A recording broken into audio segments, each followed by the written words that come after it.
की टीम हमारे बीच में आई है और 2 शब्द जोरदार तालियां अरुण बंसल जी के लिए। मंच पर विराजमान आदरणीय वत्सी, मेरे सहोदर भाइयों बहनों, सचिन जी ने बहुत अच्छा भाषण दिया, बहुत ही सटीक बातें बताई और एक मेरे ख्याल से बहुत अच्छे गुरु हैं, बहुत अच्छे टीचर हैं ज्योतिष के, और जितना कॉन्फिडेंस उनको है अपने ज्योतिष पर कि इतना सटीकता से बता सकते हैं, ये शायद ही किसी में देखने को मिलता है। और मेरे ख्याल से ऐसे व्यक्ति से ज्योतिष सीखना बहुत ही सौभाग्य की बात है, जिसको अपने आप में तो कॉन्फिडेंस हो पहले, क्योंकि अपने आप में कॉन्फिडेंस आना सबसे बड़ी बात है। और जो उन्होंने बातें कही, कुछ बातें तो मेरे को, मैं आपको बताना चाहूँगा कि हमने काफ़ी रिसर्चेस की हैं, PhDs करवाई हैं, बहुत सारी PhDs करवाई हैं और हजारों हॉरोस्कोप्स के ऊपर हमने एनालिसिस की है। और वो जो एनालिसिस है और जो इनके शब्द हैं वो बहुत हद तक मैच करते हैं, बिल्कुल मैच करते हैं। सबसे बड़ी बात जो उन्होंने एकदम बोली कि देखिए, जो अपनी वैदिक ज्योतिष है उसमें लोग डूब जाते हैं अपने छोटे स्वर्ग में, और वो सारे भटक जाते हैं, डूब नहीं जाते, भटक जाते हैं, बिल्कुल ही पानी में डूब जाते हैं, वो एक बिल्कुल रास्ता ही भटक जाते हैं। और यही बात हमने पाई, हमने जब रिसर्च करी हजारों हॉरोस्कोप्स पर, जब हमने एनालिसिस करी कि कौन सी कुंडली ऐसी है जिसको कि हमें देखना चाहिए, हमने ये निकालने की कोशिश करी कि क्या ये रैंडम एनालिसिस तो नहीं आ रही है, रैंडम चीज़ें तो नहीं आ रही हैं, नवांश कुंडली से, दशांश कुंडली से, चौरस से और इतनी सब चीज़ों से। तो हमने पाया कि ये जो है बहुत कुछ रैंडम है, बहुत कुछ रैंडम है, सिर्फ मैथमेटिकल है। आपको देखिए, ज्योतिष जितनी भी है वो ग्रहों का खेल है, वो मैथमेटिक्स का खेल नहीं है। और जो षोडश वर्ग है वो मैथमेटिक्स का खेल है, वो जो ग्रहों का खेल नहीं है। ग्रहों में ऐसा नहीं है कि अभी नवांश बदल गया तो एकदम उसके ग्रह, उसके रिजल्ट बदल जाएंगे, और नवांश में कुछ हो गया, दशांश में कुछ हो गया, त्रिशांश में कुछ हो गया, तो सारे रिजल्ट कौन से राशि के लेने वाले हैं, कौन से भाव के लेने वाले हैं, आप उसी को कैलकुलेट करते रहिए। ये चीज़ें मैं आपको बताना चाहूँगा कि शुरुआत जरूर सचिन जी ने करी इस बात की, और इनकी हिम्मत की दाद देता हूँ मैं, जो कि चैलेंज करते हैं कि ये वैदिक ज्योतिष इसकी वजह से जो प्रेडिक्शन नहीं कर पाती, ये बहुत बड़ी बात है। और मैं वाकई में सच्ची में बताऊं तो मैंने कम से कम ये तो 10,000 हॉरोस्कोप के ऊपर एनालिसिस किए, और 10,000 हॉरोस्कोप के ऊपर एनालिसिस करने के बाद ये ऐसे नहीं है कि एक बार मैंने एक हॉरोस्कोप पे कर ली, दूसरे दिन दूसरे हॉरोस्कोप पे कर ली, इकट्ठी 10,000 हॉरोस्कोप पर कंप्यूटर प्रोग्राम बनाया, उसमें 10,000 हॉरोस्कोप फिट करे और उसकी एनालिसिस, उसका एनालिसिस का रिजल्ट है कि उसमें षोडश वर्ग की कहीं पर भी उसकी कहीं पर भी अहमियत नहीं दिखाई देती है। और लगन कुंडली सबसे अहम है। नंबर 2 पे चलित कुंडली है। बस लगन कुंडली और चलित कुंडली को अगर आप साथ ले लीजिए, ध्यान कर लीजिए, क्योंकि चलित कुंडली क्या है, भाव जो हम बार बार कहते हैं कि ग्रह इस भाव में फल दे रहा है, ये भाव जो है चलित कुंडली से आते हैं। लगन कुंडली से तो हमें राशि मिल जाती है, तो राशि और भाव दोनों का प्रभाव बहुत कुछ देखा गया। बहुत सारी चीज़ें ऐसी हैं जो कि हम कहते हैं कि फर्स्ट भाव, प्रथम भाव में हो तो ये फल देगा, सेकंड भाव में हो तो ये फल आएगा। ऐसा ही फल हमें राशियों से मिला, जो कि हम राशियों को इतना महत्व नहीं देते हैं, लेकिन राशियों से इसी प्रकार का प्रभाव मिला कि राशियों में अगर ग्रह हों तो वो भी इस प्रकार के फल देते हैं। फिर दूसरी बात, और जो हमने आगे भी थोड़ी रिसर्च करी, हमने जो आपको हो सकता है बहुत सारे हमारे जो ज्योतिष के जानकार हैं वो हमें कहेंगे कि ये सब फालतू बातें करते हैं, हमारे जो लिख गए, ऋषि मुनि लिख गए क्या, फालतू लिख गए क्या, गलत लिख गए क्या, ऐसा बात नहीं है। मैं उसका ये कहना चाहूँगा कि जो रिसर्च में आया पहले वो सुन लें और फिर उसका जो प्रकरण है, उसका जो यूसेज है वो अलग जगह पर है। वो यहाँ पर हम प्रेडिक्शन करने के लिए दशा को इस्तेमाल करते हैं। अब दशा जो है ना वो टोटल मैथमेटिक्स है, टोटल मैथमेटिक्स है। पहली बात तो कौन सी दशा लगानी चाहिए आपको नहीं मालूम। आप विंशोत्तरी दशा क्यों लेते हैं? जो बृहद पराशर होरा शास्त्र में दिया हुआ है, जो षोडश जो ये विंशोत्तरी दशा दी हुई है, ये केवल एक दशा का रूप दिया गया है और अनेकों दशाएं हैं, 50 दशाएं हैं। 50 दशाएं में कौन सी दशा लेनी चाहिए, कब लेनी चाहिए, क्यों लेनी चाहिए?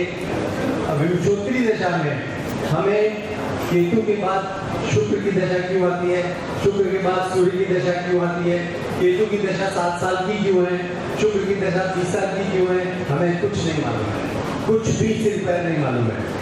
और ये दशा क्रम क्यों लिया गया? फिर इसके अलावा सबसे बड़ी बात है कि हमारे अनांश है, अनांश में मतभेद रहे हैं। अनांश जरा सा भी अगर फर्क हो जाए तो दशा कहीं की कहीं हो जाती है।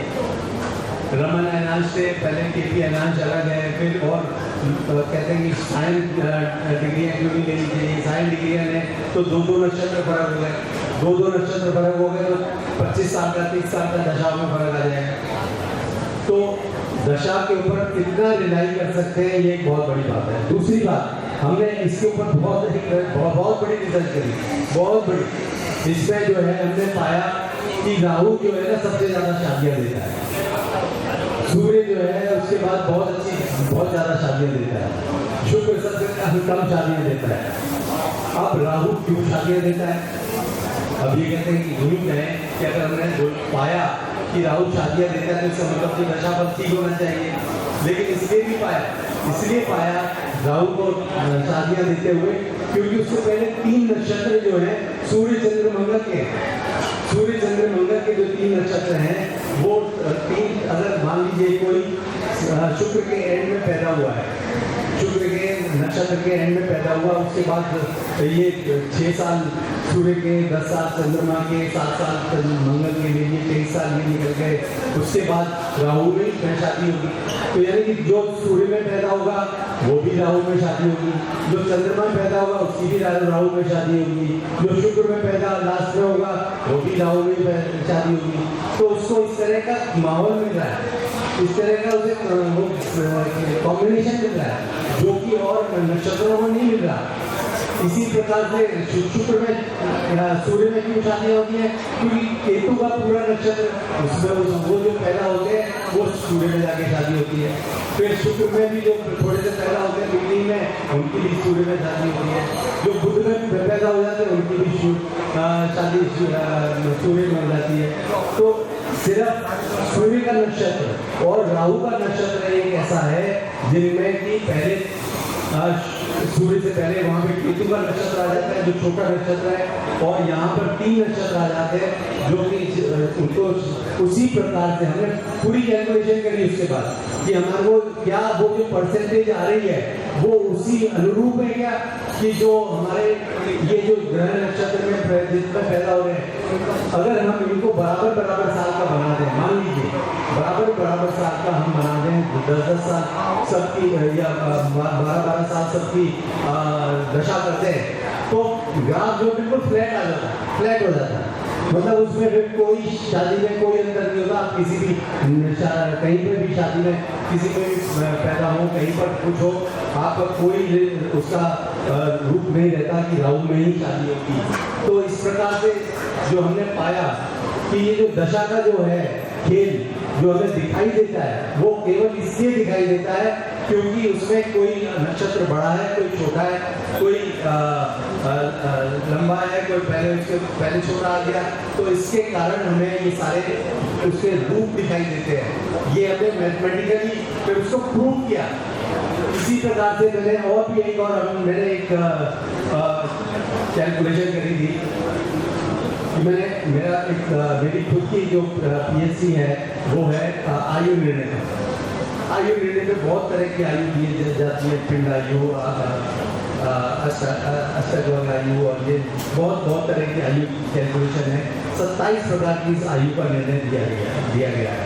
राशि आयु, शनि आयु, तो उस तरह से तो हमने सारी की सारी 27 की 27 आयु निर्णय कैलकुलेट किए, क्योंकि वो मैनुअली तो पॉसिबल ही नहीं है। मैनुअली एक आदमी कैलकुलेट एक आदमी की कैलकुलेशन करने लग जाए तो हफ्तों निकल जाता है, इतनी बड़ी कैलकुलेशन है। उसको हमने कंप्यूटराइज किया सारा, और सारी जनप्रतिनिधियों को हमने उसमें डाला और पाया कि अगर आप ये बोलते ना कि सोमवार को आपकी अगर आप पैदा हुए हैं तो मंगलवार को आप मरेंगे, या आपकी सोमवार को पैदा हुए हैं तो 85 ईयर्स की आपकी शादी होगी, तो 85 ईयर्स की आपकी आयु होगी, और मंगलवार को हुए तो 86 वर्ष की होगी, और आपको इतवार को पैदा हुए तो 84 वर्ष की होगी। तो वो मेरे ख्याल से ये जो प्रेडिक्शन होगी ये आयु निर्णय से कहीं ज़्यादा सटीक होगी। इतनी रैंडम है, इतना रैंडम है। तो ज्योतिष में जो गणनाएं दी गई हैं वो गणनाएं इतनी ज़्यादा रैंडम दी गई हैं, इतनी ज़्यादा मतलब भ्रामक दी गई हैं कि उनको हम सोचते तो हैं कि ये बहुत अच्छी गणनाएं दी गई हैं, बहुत ऊंचे तरह की दी गई हैं, हम नहीं कर पाते, हम इतना मुश्किल है ज्योतिष। लेकिन वो जो गणनाएं हैं वो एक मैथमेटिकल जनरली है, उसको हमें वहाँ से परे हटना चाहिए और हमें देखना चाहिए कि सत्य क्या है, और सत्य जो आता है वो फिर निकलकर हमारे को सिर्फ फाइनली ये जो गुरु शनि और इनके जो हमारे ट्रांजिट्स हैं इनके ऊपर आता है, क्योंकि ट्रांजिट जो है वो सर्वदा सटीक है, वो ज्योतिष है, पूर्ण ज्योतिष है। क्योंकि ग्रह जो घूम रहे हैं उनको पहले हमारे जन्म के समय क्या ग्रह थे और अब कहाँ पर है, उनकी स्थिति को देखा जाए और उससे गणना की जाए और उससे हम प्रेडिक्शन करें तो हमारी प्रेडिक्शन बहुत बहुत सटीक हो सकती है। इसलिए मैं बस इतना ही कहना चाहूँगा कि आपको गोचर पर ध्यान दीजिए, लगन और चलित कुंडली पर ध्यान दीजिए। बहुत सारी कुंडलियों को देख के भ्रमित मत होइए, आप अपने को कंसंट्रेटेड रखिए, जो आपकी जितनी प्रेडिक्शन आप कर पाते हैं उससे आप संतुष्ट रहिए। ये नहीं कि आपकी 100% सटीक होनी चाहिए, अगर 20% टाइम में आप 80% भी आप सही होंगे, 100% का भी होंगे ही नहीं।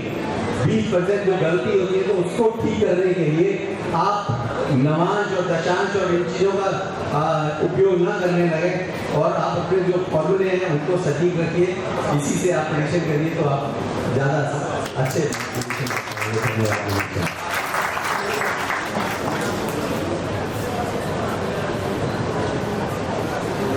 मैं बंसल साहब का बहुत बहुत धन्यवाद करूँगा। बंसल साहब ने आपको अपना अमूल्य ज्ञान प्रदान करा। सभी लोगों के बंसल साहब के लिए एक बार जोरदार